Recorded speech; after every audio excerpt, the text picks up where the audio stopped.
Okay guys, welcome back na naman sa aking YouTube channel, no. So ito na yung part 2 ng ating how to farm diamond dito sa larong Night Cross. Depende pa rin yun sa server guys ha. Tingnan nyo muna kung anong ba yung item na mas sulit ibenta at i-farm dyan sa server nyo. Meron tayong part 1 ng video na to, which is medyo hindi pa tayo kalakasan.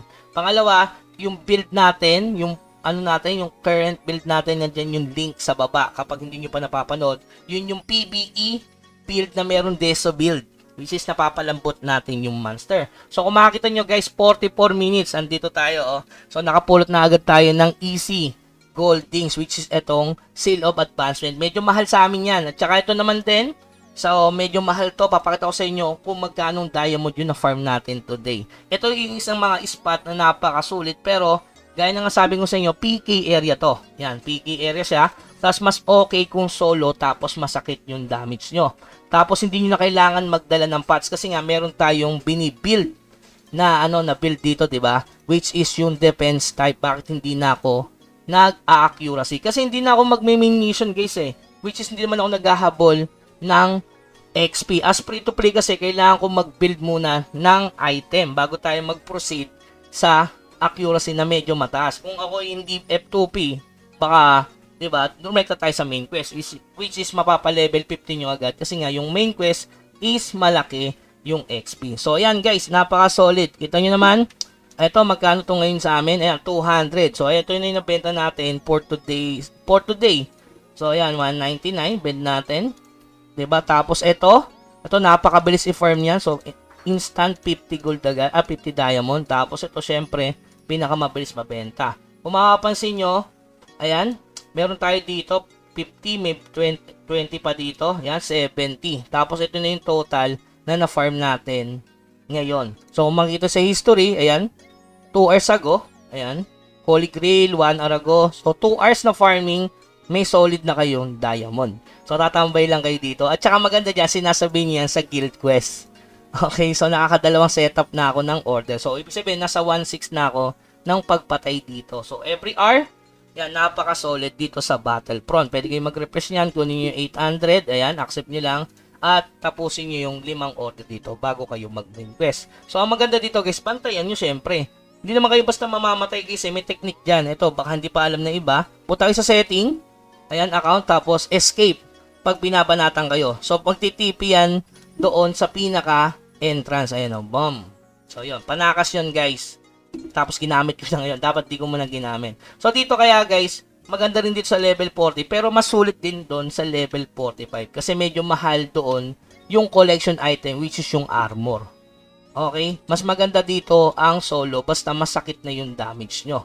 So nandyan yung build ko dyan sa link sa baba guys. Kung gusto nyo gayahin, pwede naman. Kung ayaw nyo, okay lang naman din. Kaya nga sabi ko sa inyo guys, huwag kayong gagawa ng alt under sa main account. Never nyong gagawin yan kasi madedelay kayo guys. Kita nyo naman, isang oras, may na-farm naman din tayo, di ba? So, pwede kayong dumikit para hindi kayo masyado mapigay at hindi kayo mapili. Ayan, dito lang nagpa-farm. Kung hindi pa kaya ng defense nyo dito na hindi kailangan gumamit ng pots, ayan, ang ginaganto ko lang kasi, baka mamaya may bumana sa akin, pero hindi na tayo nababawasan dyan kasi nga mataas na yung acting defense. Tansya ko mga 180 ata dito or 160, hindi natatama to. Tapos yung accuracy na kailangan dito is, alam ko, mga 140. Never miss na yan. Okay, so yan, fast kill, fast farm. Kaya huwag kayong gagawa muna, as F2P kasi guys ng under alt sa main account nyo. Unless, kung pwede ba dalawang account dito diba, gagawa tayo dun sa alt na madami doon kasi nga share yung diamond. Okay?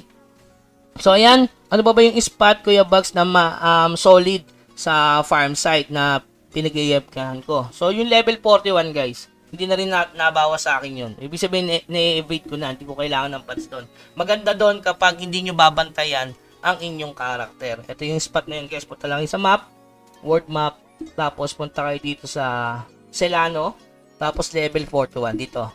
Sa Pilgrim o kaya dito sa, yan, sa Root Hill. Kasi medyo mahal lang loot dito sa amin ito. Omniscal, nasa 20 ata. O 17 na lang, medyo nagmumura. Kaya mas maganda guys, unahan yung spot na mas malakas yung bigayan. Pero sa ngayon kasi, sa server namin, ang pinakamahal ata ngayon ay Heavy Meat. Ay, 11 na lang yung heavy meat, yung rabbit meat. Yan ang try nyo i-farm, guys. Yan, 19 pa yung rabbit meat. So, low level lang yan, guys. Punta lang kayo sa monster niyan. Ayan, level 31 lang, rabbit meat. Pero sa akin nga, mas maganda ng farm talaga dito. Kayang-kaya nyo maka-farm dito ng 3k diamond in whole day. Basta swerte kayo makapulot kayo ng advancement seal na yun. Kasi nagmahal bigla eh. Kung titingnan nyo dito sa history ko, marami ako napupulot na ganyan. Halos araw-araw nakakapulot ako, guys, dito sa kill debat na to. Ayan. Ito, lalo nung isang araw, ayan, Seal of Advancement. Lagi ako may napupula. Ito yung sa level 45, guys. Yung Chainmail of Victory. Doon yan sa level 45 dito sa Kill Debat. So, kailangan yung bantayan kasi dami na mimikay. Tsaka to, guys, nakakuha tayo ng old aircraft dito sa Kill Debat na to. Kaya sobrang solid. Dito sa level 45 yung Chainmail of Victory.